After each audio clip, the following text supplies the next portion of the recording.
এইজন উত্তৰ কোৰিয়াৰ স্বেচ্ছাচাৰী শাসক কিম জং উন।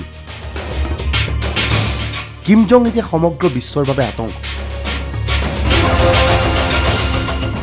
আমেৰিকা যুক্তৰাষ্ট্ৰক বাৰে বাৰে ভাবুকি দিছে এইজন কিম জং। পাৰমাণৱিক বোমা নিক্ষেপৰ দ্বাৰা নিজৰ শক্তি প্ৰদৰ্শন কৰিছে উত্তৰ কোৰিয়াৰ ৰাষ্ট্ৰপতিগৰাকী।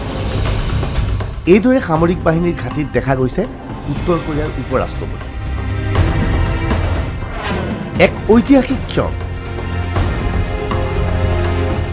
চিৰশত্ৰু উত্তৰ কোৰিয়া আৰু দক্ষিণ কোৰিয়াৰ মিলন।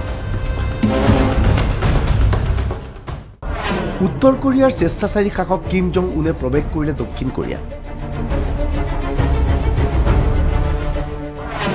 দক্ষিণ কোৰিয়াৰ ৰাষ্ট্ৰপতি মুন জা ইনৰ সৈতে কৰ্মৰ।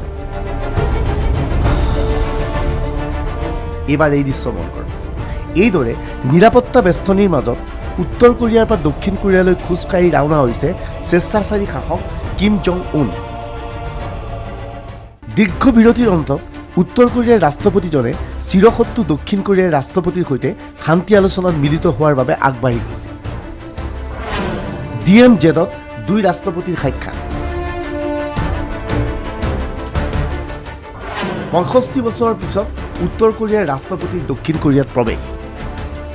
এইদৰে নিৰ্দিষ্ট সীমাৰেখা অতিক্ৰম কৰি উত্তৰ কোৰিয়াৰ ৰাষ্ট্ৰপতিয়ে প্ৰৱেশ কৰিছে দক্ষিণ কোৰিয়াত। দক্ষিণ কোৰিয়াৰ ৰাষ্ট্ৰপতিয়ে এইদৰে আদৰণি জনাইছে উত্তৰ কোৰিয়াৰ ৰাষ্ট্ৰপতিক। একেদৰে কেমেৰাৰ সন্মুখত থিয় দিছে দুইজন ৰাষ্ট্ৰপতি।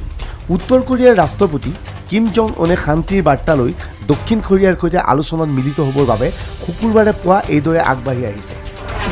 দক্ষিণ কোৰিয়াৰ ৰাষ্ট্ৰপতিৰ প্ৰশ্ন, আপুনি ইমান পাৰমাণৱিক বোমা ফুটাই কিয়? ৰাষ্ট্ৰপতিয়ে লগতে ক'লে, বোমাৰ শব্দত মোৰ টোপনি ভাগে। কিমে উত্তৰ দিলে, আপোনাৰ টোপনি আৰু ক্ষতি নকৰোঁ। দুয়োৰে মাজত এয়া আছিল সাংকেতিক আলোচনা। এই আলোচনাই স্পষ্ট কৰিছে উত্তৰ কোৰিয়াই এতিয়া শান্তি বিচাৰিছে।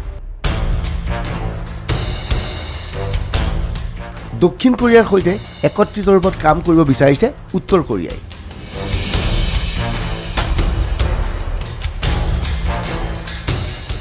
Bureau' report DY365।